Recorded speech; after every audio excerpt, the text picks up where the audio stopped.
Well, we're almost there, Rube. The final roster, well, the initial 53-man roster, and what do we have? 4 o'clock on Tuesday. We're recording this at 9 a.m. on Monday, so we're almost there.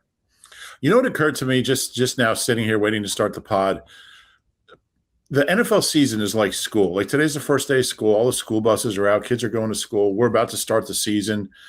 And, summer break is training camp. It's like the summer break. And the draft is like final exams in the spring. So like the whole NFL season lines up like a school year.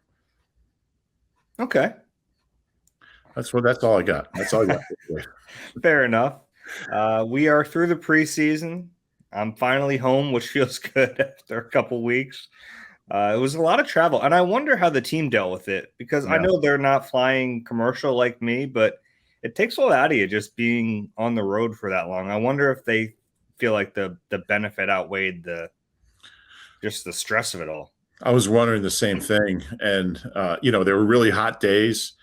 The hot days of practice, just being away. That's no excuse for the way they played on Saturday, but and Nick even told us, they were hoping to do one of the joint sessions at home. They only had one preseason game at home. The way it played out this year, that's one of the problems with maybe the only problem with only 3 preseason games. You might only get one home game, and it kind of limits your flexibility as far as joint practices. But I wonder if we'll get to the point where we're just doing joint practices and we don't even have preseason games. Yeah, they'll probably be on TV, and the NFL will make a lot of money on them. Would not surprise me at all. Yeah. This is the Eagle Eye Podcast. He's Reuben Frank. I'm Dave Zangaro. Have a little bonus pod for you guys. We figured, since this roster cut down is looming, we would kind of go through position by position and give our own 53-man rosters. My roster is published right now. I think yours is going to be, right, Rube? I think it's up. I think it was posted at 7 this morning. So they're both. Okay, perfect. So both of our rosters are up. You can check them out. I have not looked at Rube's. He has not looked at mine. So this is our first chance to really go through and see what we have. We'll go position by position, and we'll start with quarterback. I have a feeling ours are going to be pretty similar. There's not that many spots that I think most in general are going to be pretty similar. There's really only a few possible changes, and every once in a while there'll be a surprise roster guy. I remember a few years ago, the Eagles kept Dylan Gordon.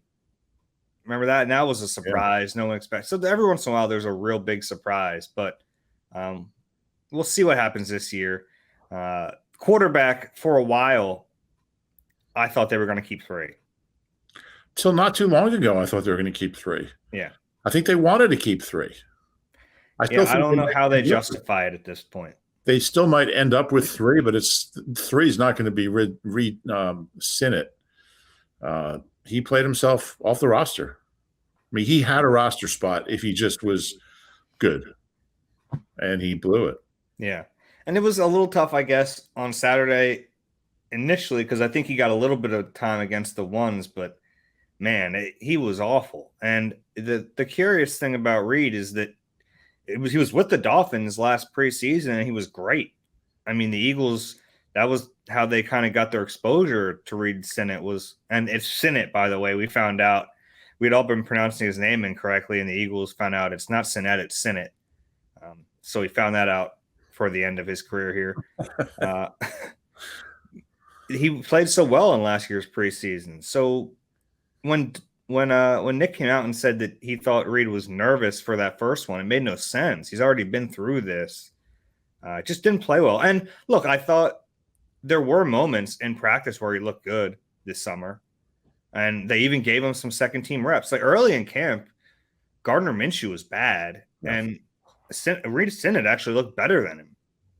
Very short-lived. For a few days. Mm-hmm. Yeah, for a few days. The nervous comment really took me aback because, you maybe expect an undrafted rookie to have some nerves, but you hope he doesn't. And certainly we've seen undrafted rookies come in and have a lot of confidence. But look, your first game, undrafted rookie, I get it. But he's been around. He was on the team all last year. There's no reason for it. He's out there playing with the guys that he takes reps with. It was against twos. So I that was the first kind of red flag. Like, Why is he nervous? You really want to keep a guy that's nervous playing in a preseason game? Yeah. So obviously Jalen Hurts and Gardner Minshew make the roster. The struggles of Reed Sinnett actually make you think that they can't trade Gardner Minshew. True. Not that there'd be a real opportunity to, but if ever there was one, I don't think you can do it now. And I thought when last year ended, I thought that was a real possibility. And then, based on Carson Strong's resume in college and my expectations of him, I thought there was a chance he could be the 2 this year if you trade Minshew. Obviously, you're not going to be the 2 if you don't get a rep. So that's kind of a mystery. But yeah, the whole thing, I still think there's a chance they might get a quarterback. Now, who do you have on your practice squad out of these 2, out of Sinnett and Strong? I think I have Sinnett. I kept Strong. The way I figured, which one of these guys do you really want to develop? Like, if Sinnett had any value, it was going to be as the 3 now. Mm-hmm. So if he can't be that, I mean, Carson Strong might be behind him now, but he's got the upside out of the 2 of them. So I kept Carson Strong on my practice squad, but we'll find out if they have any interest in developing him at all. I mean, who knows? It doesn't look like it. It's a really curious thing, and I feel like maybe he'll never make it in the league. Maybe he'll never be a backup, but something weird happened there. Definitely. And you talked to him after the game in Miami on Saturday night, and he seemed kind of as bewildered as anyone, I guess. Yeah. Is that fair? Handled it well. I'll give him credit. He said all the right things, but you could tell he's like, what the heck happened here? Yeah, it's a strange situation. You would think if a guy's behind, get him reps, work on him. I've never heard of a guy who's that lost that you can't play in a preseason game against another team's 3s for a couple of series. 4 passes the entire preseason. Yeah. Yeah, it doesn't make sense. We'll get an answer at some point. I put him on the practice squad just because of the 320, really. They invested $250,000 in him. Yeah. So, but he might not even want to sign to their practice squad. If he gets – look, he's going to be a free agent at 4 o'clock on Tuesday, if not before that. And there might be a team out there that likes him a lot more than the Eagles. And it's like, well, I got no future here. I may as well go sign with whoever. Yeah. I wouldn't blame him. Yeah, I wouldn't either. All right, let's go to running back. I'm guessing we did the same thing here, so I'll just break it down. I kept 3, Miles Sanders, Boston Scott, Kenny Gainwell. Did you do the same? I did. Yeah. And again, I thought Huntley had a shot, and I know he had a big long run the other night, but overall, looking at his whole training camp, he didn't. I just think if you want a 4th running back, you can do better than that. And this training camp wasn't as good as last year's training camp. Right. So I'm with you on that. He does have the home run component. He can return on kicks, but is that enough for a roster spot? Probably not. I think running back is a position where they might look around, whether it's a trade, whether it's a waiver claim. That position isn't as strong as it might need to be. Yeah, and you have to factor in Miles Sanders is always hurt. He's missed, most of camp this year. He's missed games each of the last 2 years. The odds of him getting through the whole season healthy are minimal. And I like Gainwell and I like Boston Scott, but is that enough? If you're in a playoff run, probably not. So I'm with you. I think I wrote that. I was one of the positions I wrote that you got to keep your eyes open. Look, I don't know what you're going to get here at the deadline, but Gainwell was a late round pick. Boston Scott was a waiver pickup. He was kind of really barely noticed when they got him. So I think he was released by the Saints, or they said no, they signed him from the Saints practice squad. Yeah, he was a draft pick, but yeah, he was a 6th round pick. So they seem to have a good eye for running back talent for the most part. So I think that's a position where you could definitely add something later in the week. Yeah, and the other cut here would be Kennedy Brooks, the undrafted free agent, who had some okay moments, but nothing that made you think he's roster ready. Yeah, you'd like to see him catch that one ball Saturday. Yeah. that kind of thing doesn't help. And you hate to put it on one play. It wouldn't have made the team if you caught that ball, but you'd like to see him make that play. Yeah. All right, let's go to receiver. All right, it's going to get interesting here. Yeah, I think we're going to differ here a little bit. You want to give me your receivers, and then I'll give you mine? Yeah, so I did what I did in my roster was I put who they will keep and who they should keep, in my opinion. I just kept the four main guys: AJ Brown, Devontae, Quez, and Pascal, and Rager. And I think Devin Allen did enough. What I saw Saturday was the potential to be an elite special teamer, which they really need. They could really use. When I look at how far he's come in such a short time, I mean, we were talking just a couple of weeks ago about how lost he looked out there, and he wasn't comfortable enough on special teams or on offense to look fast. He didn't look fast because he didn't know what he was doing. Now he looks fast because he's got that comfort level, and he's come so far so fast. It makes you wonder, like, where's this going to lead? And I think this is a guy that can affect games. He can help you win games with his ability as a gunner. We saw that Saturday night with his ability. Look, I don't know how many 55-yard passes he'll catch in the season if he's on the team, but that threat, if he catches a couple, stretches defenses. I see a really unusual talent who's come a long way in a short time. I would put him on a roster. I would keep him. I don't think they will. So I went with the conservative way and just took the four main guys and Rager. And I thought Deion Kane, made a real run. He didn't play great Saturday, came back to earth a little bit. I don't think he's going to help you a ton on special teams. So how much is he really going to play if he's on the roster? Covey got off to a really good start, kind of flattened out. Would love to keep him around the practice squad and maybe at some point he can help you. I like what he gives you. But I kept those five guys, so I cut Deion Kane, Covey, Devin Allen, Greg Ward, and John Hightower. Yeah, I'm on the same, actually. So we're not differing here. I thought you were going to keep one of those guys. I mean, I would. I don't know. What would you do if you were Howie? Well, I do what Howie's doing, and I try to trade Jalen Rager. Right. I think he is probably trying to trade him. Sure. I don't think that's going to work out very well. But if you don't trade him, I think he's on the team. I think Deion Kane's done everything in his power to make this team, and I think he's a better player right now than Jalen Rager. But we kind of know the situation, and I think that it's going to be Rager on the team over him. Yeah. I wouldn't keep Devin Allen right now. I know that I haven't seen enough. Having one catch and two plays as a gunner in an entire summer just isn't enough for me. For the way he's trending, Yeah, that's not enough. That's you're enough a big gunner guy. Practice squad, huh? You're a big gunner guy. Yeah, I am, but two plays. I mean, he made three plays in that game. I mean, he downed the one ball, the one punt in the third quarter, and then.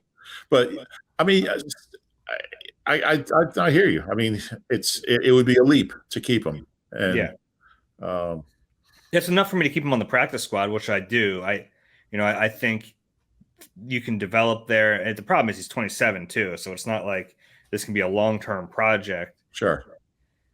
As far as the other guys, Britton Covey kind of disappointed me a little bit. I expected better things from him, if we're being honest. Yeah. He was okay as a returner. That's a situation though. Like one play there could have really given if he takes one to the house.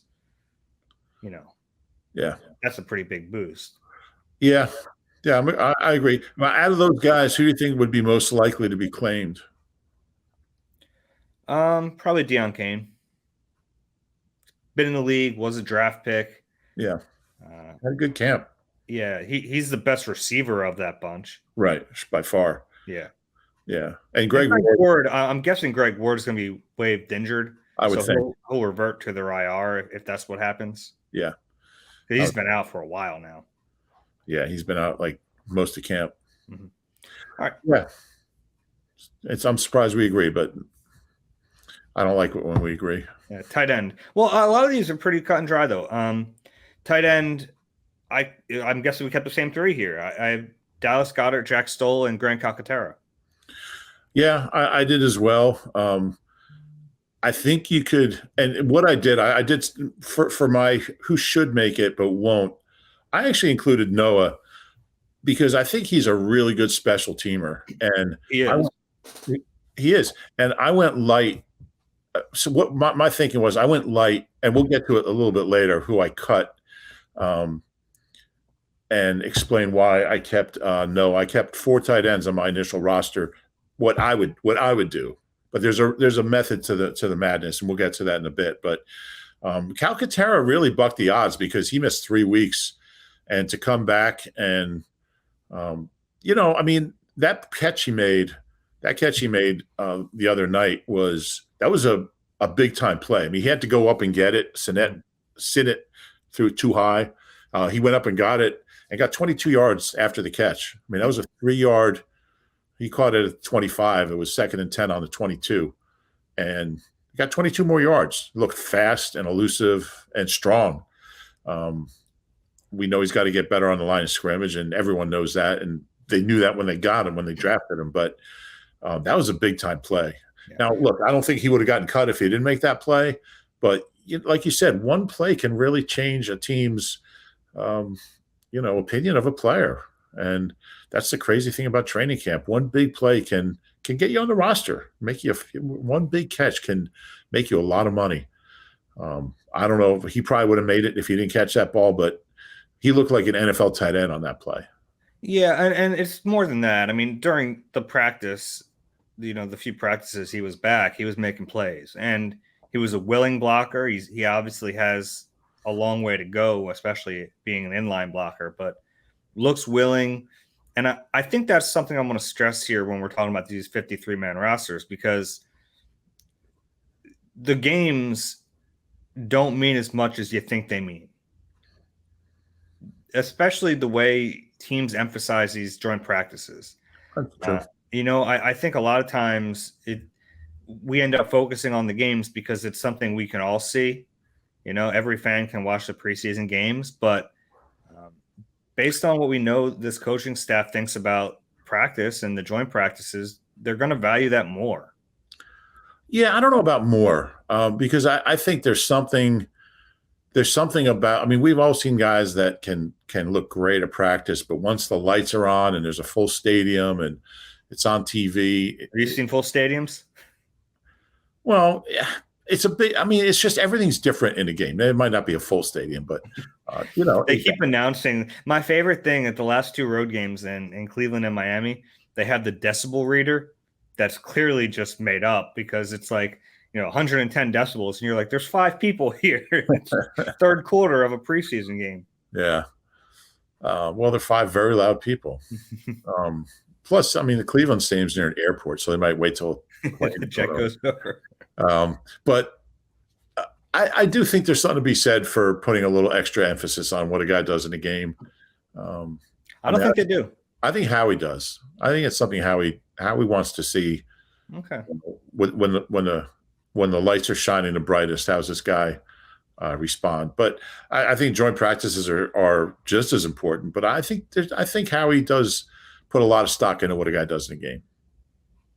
Okay, I disagree with you there. I think they value the practices more, and I think, frankly, most of the league does at this point, except the Ravens. The Ravens and their 24-game winning streak, is it now? Yeah, 23, I think. Do you see what happened to Poe, the mascot? No. Tore his ACL. Really? During halftime, and it's not funny. It is not funny. A real person tore their ACL. Right. But they carted him off the field in full costume with the hat on. He didn't even take his hat off? Kept it on. So it's just this sad bird getting carted off the field. Not funny. Not funny. It's definitely not funny, but if you haven't seen that video, not funny though. Okay, but not funny. I have a video. I actually was going to send it to you this morning, and I forgot. It's a mascot. It's a football game between kids and mascots. Have you seen that video? Oh, and it was at the which mascot is it? He's just trucking these kids. He's like stiff arming these little 10-year-old kids. The stuff mascots get away with is ridiculous. It is. It is. It was pretty amazing though. Yeah, he was just like destroying these poor kids, like stiff arming him, trampling him. Yeah. Yeah. If you put a mascot costume on, you can pretty much get away with anything. Laws don't apply anymore. I got to wear the gritty mascot. Finer had it in the office once, right when they first announced it. That Yeah, was the real one. yeah, it was a real one. He had the real gritty costume in a suitcase in the office, and this was back like back in our old office when like the newsroom was downstairs, and yeah, and I have a picture of me writing a story on like I think it was on Rasul Douglas in the newsroom, wearing the whole gritty top hat head thing. So that was. But yeah, you can do when you put that thing on, you feel invincible, no doubt. Uh, Anyway, the cuts there, Noah Tangiai and Richard Rogers. And Richard Rogers always a phone call away. He'll probably be back here in week 7. yeah, yeah, I'm sure he'll and there's really no reason to keep him on the practice squad. You know what Richard Rogers can do. So I would think you try to get Noah Tangiai on the practice squad. Yeah, you can I do that. saw from him, and I pointed out to you, he had the block. He had a really nice block on Calcaterra's long play, which here's a guy who's competing with Calcaterra for a roster spot, and he's helping the guy by making a play for him. I just thought that was pretty cool. Yeah. I mean, he's not I get what you're saying. He's not thinking about it though. Right, and that's why he's a pro. It impressed me. Yeah. I don't know, but like he's blocking on a play. He's not like, oh, that's Grant. Yeah, yeah. So that was cool. All right, O-line. Which way did you go here? I kept 10. I kept 10 as well. Mailata, Dickerson, Kelsey, Samalu, Johnson, Jurgens, Dillard, Opeda, Driscoll, Anderson. Yeah, and to me, it came down to Anderson, whether I keep 9 or 10. I think they like him. I like him. I like what I saw from him. I think it was which game was it where he kind of was it the Browns game? He was great. Yeah, I was like, wow. And it just what was he, a 6th-round pick? Somebody? Yeah. Bills? Was he a Bills 6th-round pick last year? He just like is another Stoutland success story. I mean, he comes in. He was on the team last year. He was around. Stoutland works with him, and I mean, he's a big dude, but he's a player now. And that whole second O line is like really good. Ideally, we wouldn't want to keep 10, but that second O line they put out there against the Browns, that could win you games. It really could, and they're better than some O lines in the NFL. Yeah, I'm with you. Yeah, the cuts here would be LaRaven Clark, Coyote Awasika, Josh Sills, and Cameron Tom. Some decent talent there. I mean, if so, let's go into the hypothetical machine here. They get a great trade offer. Say the Saints come with a trade for Andre Dillard because Trevor Penning's hurt, and they give him an offer they can't refuse. They trade Andre. Would you then keep LaRaven? Would he be your backup left tackle? I would think so. Yeah. He's functional. He was better this year, I thought, than when he had to play last year. There was a couple of times he had to play. He's okay. I was a little disappointed in Coyote. They were really high on him last year, and I thought he had a really good camp as an undrafted rookie from Buffalo. I don't think he was as good this year. I'm not sure why. Yeah, I think they put him in some tough situations. I mean, we saw him this year have to play left tackle with the ones, and he wasn't ready for that. But even at guard, I don't think he was as good.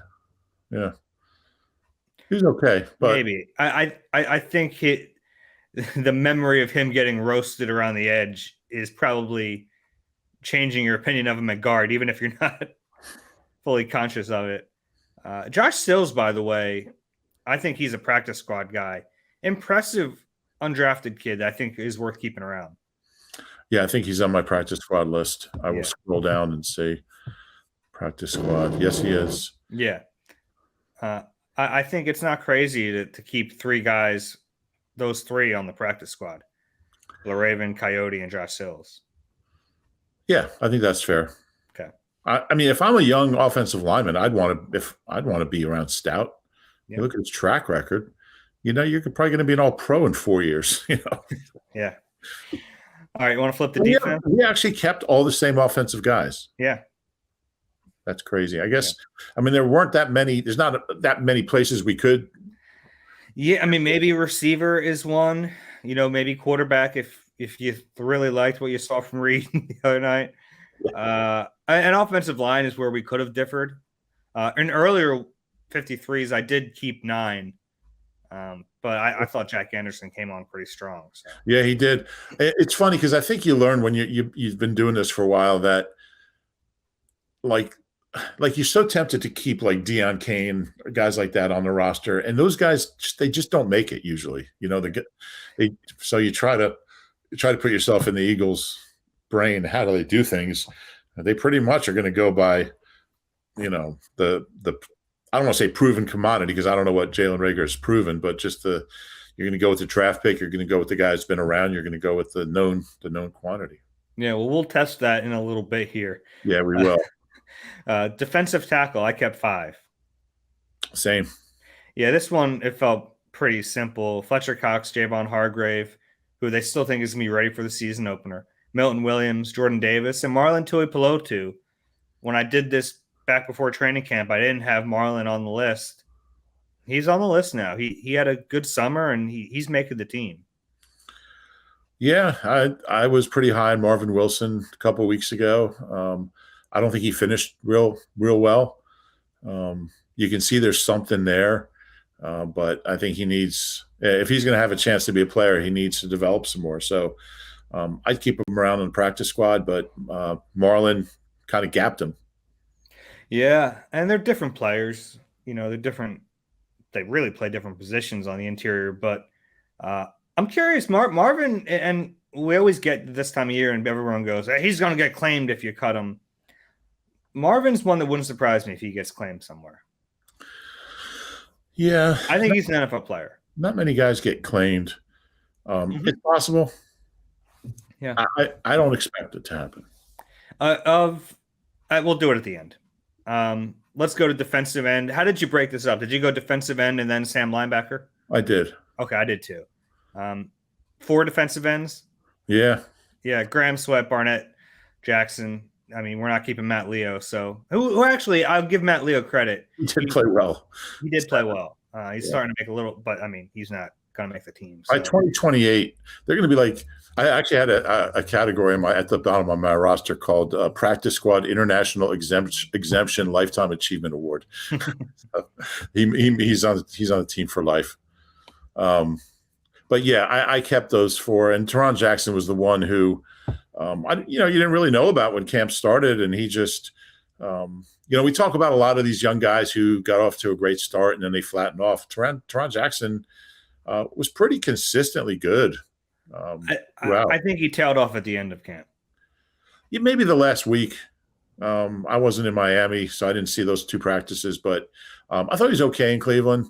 But I thought he was making plays. He made a couple plays in the game, maybe one. But there's something there. Yeah, no, I think he's on the team. I did think he kind of peaked a couple weeks ago. I mean, that's true. And then he wasn't great in Miami. I didn't think he had a very good game. But he's still on the team. He'll make it. All right. I wouldn't be stunned if he doesn't. That's one. I wouldn't be stunned if he doesn't, but I would expect him to. Yeah. Well, this is the interesting thing because you have the overhang players and you have defensive ends and Sam linebackers. I have them keeping 7 in total with those positions. They might not, Yeah, and 3 of those guys are, I don't want to say luxury picks, but 3. I mean, Teron Jackson, Kyron Johnson, and Patrick Johnson. Is there a Patrick Jackson? There probably should be to make it kind of symmetrical. I mean, I have them keeping all 3, and I think there's a good chance they won't. But that's just the way I went. I mean, we can kind of talk about these two together. I mean, obviously, I kept Reddick, Kyron, and Patrick Johnson. Yeah. Um, Patrick to me is a lock, he's been really good. an absolute lock. Yeah, he's pretty close to it. Kyron, that was just. I mean, I just think they're going to keep him, but wouldn't surprise me if they don't. He came on strong in Yeah. Miami. Those practices, that joint practice against the Dolphins, that was his best day of camp. So it matters if you finish strong. Yeah. And then I thought he had a pretty good game. Yeah. It's a sack in that game, but again, he's a guy that's not going to get claimed. You can get him onto the practice squad, and I don't know how much they're going to need him. He should be a pretty good special teamer. Yeah. So that big and that fast. Yeah. So I mean, that's pretty much why I kept him. We're gonna end up with the same 53 here. I don't think so. Okay. I think we're gonna differ right here. So you kept Jacoby Stevens as one of your linebackers? No. But off ball? Who did you keep? The 5. TJ Edwards, Kaiser White, Nakobe Dean, Davion Taylor, Sean Bradley. Me too. I didn't want to keep Davion Taylor. I don't think he deserves it, but I think they'll keep him. And that's where I was going to keep Tangia instead of Davion. Just keep him. You don't need 4 tight ends, but I just think he's one of their best special teamers, and I think he can help you more than Davion Taylor. But I think they're going to keep him. 3rd round pick in his 3rd year. He's been awful. Yeah. If his camp was reversed, though, we'd have him on for sure. But it wasn't. I know. I'm saying that's how much it matters, how strong you finish or how weak you finish. I mean, because he started off camp, like we thought he was going to take time from Kaiser White, and yeah, we did. He's really plummeted, and it's concerning. It's very concerning. Yeah, and look, I think whatever happens, whoever they end up keeping, they're going to have their eyes open. I think at running back, I think at safety, I think at off-ball linebacker, and maybe even at quarterback. But definitely and I think, obviously Davion Taylor started 6 games at a pretty high level last year. I don't know how much they take that into account. He just looked like a different guy this year. I don't know what happened to him. Yeah. Well, he looked like 2 different guys this year. I mean, he was the period where he was really good did not last all that long. The first couple weeks in actual time. A week and a half. 2 weeks. Like 6 practices, though. Yeah. That's quite a bit of time. Yeah, the precipitous decline concerns me. Yeah, I mean, he went from he was better than he was last year. Then he was about the same, and then he was worse. So I don't know what to make of it. Yeah, I don't know. Maybe he's not healthy, but if it was me, I wouldn't keep him, but they'll keep him. Yeah. Cornerback, what'd you do here? I kept Bradbury, Maddox, Slay, Zach McPherson, and Josh Jobe. Okay. I don't know how we're including this. So I put Josiah Scott with my safeties. Okay, I put him with the corners, but whatever. I said I kept 6 corners. We both kept Josiah then. Yeah. Yeah, now the tough part about this is Jobe and Scott were injured at the end of camp, and we don't know how serious those injuries are. Jobe has an elbow, Josiah Scott a hamstring. So I kind of assume that they'll be healthy enough to make the team, but if not, I could see you wave injuring Josh Jobe and he reverts to your IR and you keep him around the building. Yeah, I kind of went in, since we don't know the extent of those injuries, I kind of went in assuming they'll be healthy for opening day. Mm-hmm. Now, if one of them isn't? Well, let's go to safety, and then we'll kind of talk about the DBs as a whole. I kept 4 safeties: Marcus Epps, Anthony Harris, Kayvon Wallace, and Jaquaski Tart. I'm guessing we differed there. No, I kept again, it's kind of like Devin Allen. I wanted to keep him. I wanted to keep Reed Blankenship, but I didn't, because I don't think he's the kind of guy they keep. I think he's the kind of guy that we all think they're going to keep. We all put him on a roster, and then he gets cut, and we're all like, why'd you cut Blankenship? I mean, I have Scott here, so I kept Epps, Harris, Scott, Tart, and Wallace. Yeah. Um, So I'm surprised he kept Tart. I'm trying to think like they think. You know what? You know what did for Tart? The Tart for me was in the game how early he was out. I just think they're going to look at his experience and think like this. Look, this guy's played a lot of football. He started a lot of games. He's with a new team. He's you know he's an older veteran who knows how to pace himself, and he just and Kayvon again. It's the same thing. I mean, like he has not been good, but that's the kind of guy they keep. They keep a third year, fourth round pick. So when I did And my Kayvon had good moments in camp. he had good moments. I mean, everybody had good moments. I mean, Not everybody. who didn't have good moments? Carson Strong didn't have any good moments. He didn't have any Have moments. any moments, yeah. I did think Kayvon had put together a stretch of like a couple weeks where you thought this guy can play. Yeah, yeah. I mean, Kayvon, he's so up and down to me. I mean, like I mean, there wasn't a point where he stopped making plays. He would just miss a lot of plays and have bad plays, and then have good plays, and you don't know what to make of him. He's still a young guy. I never thought we'd both keep Davion and Kayvon, but we did. So you didn't keep Blankenship or Sachare, whatever his name is. Neither one of us kept him. I think he's a good special teamer. Yeah, to me it was if you have Zach McPherson, you have Josiah Scott, you have good gunners, and Sachare is probably better than them, but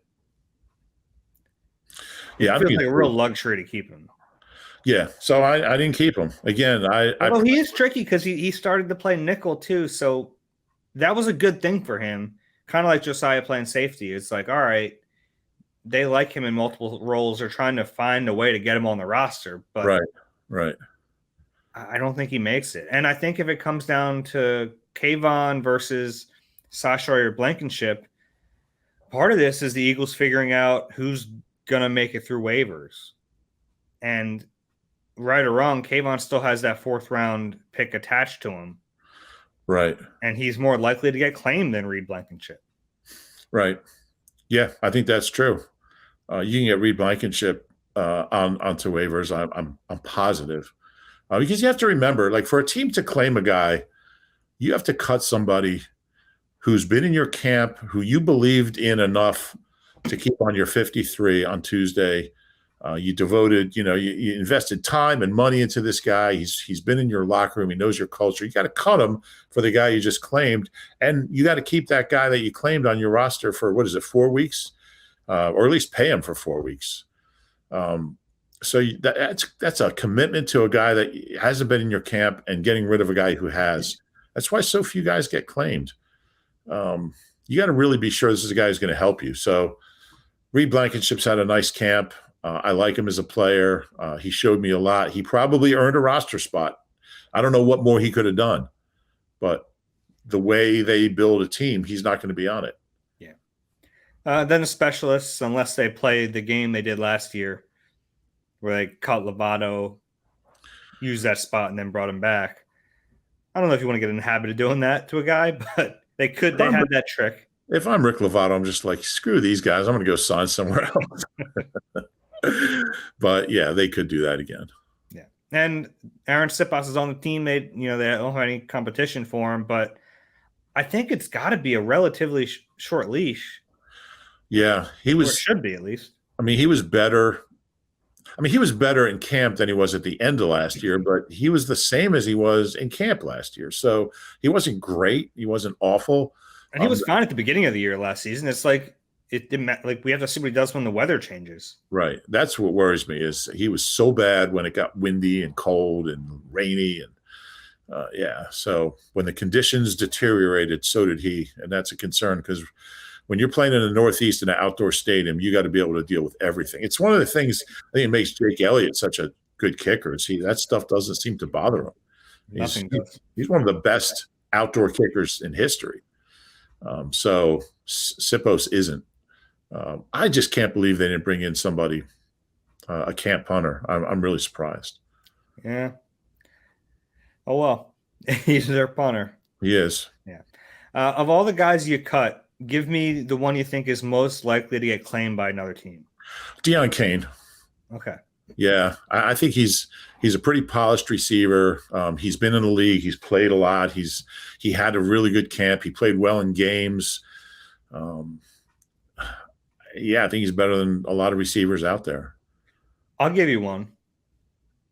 Our boy, Noah Tangiai.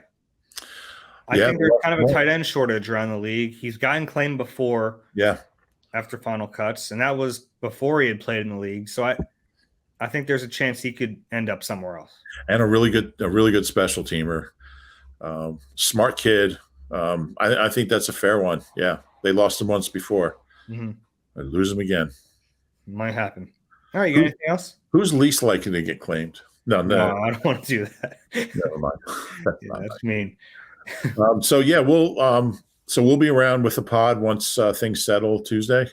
Yeah, and remember, it's the initial 53. It's the most heartbreaking thing to me in the entire NFL is when a guy thinks he's made the roster only to get cut a day later when they claim someone else or they bring someone else in. Brutal. Just absolutely brutal. It is. It's a shame. All right. Howie was going to talk to us on Tuesday after these cuts get made, so we'll get some clarity from him, and then we'll do a pod at some point after that. That's all we have for today. If you enjoy the Eagle Eye Podcast, please do us a favor, rate and subscribe wherever you get your pods. If you're watching on YouTube, please click the like button and subscribe there as well. We appreciate all the support this summer. That's all we've got for right now. We'll talk to you soon. For Rube, I'm Dave. Have a good one.